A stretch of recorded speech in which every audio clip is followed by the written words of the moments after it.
So, nandito na ako sa loob.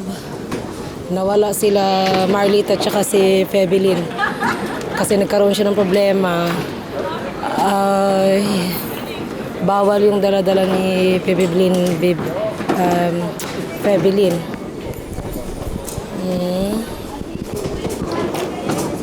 So, kaya kailangan i-ano niya ng special bagage. Ito yung mga check-in. Titingnan kung may mga drugs ka, kung ano. So, check-in, lagay lahat yung mga gamit mo. Tapos yung mga makeup, ilalagay, mga ano mo, cream, mga ganyan, ilalagay sa plastic. Katulad ng ginawa ko. Dito. Okay. Tax make, yeah.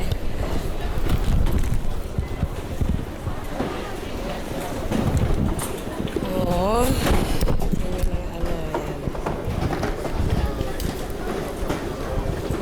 Check-in lahat o baril talaga lahat i-check yan ang mga control.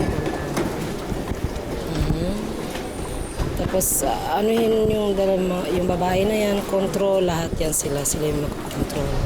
So eto na, bago pumasok sa aeroplano yan, titingnan ko may mga bawal ko ng gamit, mga bagage lahat. Okay, so alam na ninyo to, control yan. Control bagage yan, lahat. Lahat, hubad-hubad talaga. Thank you for watching.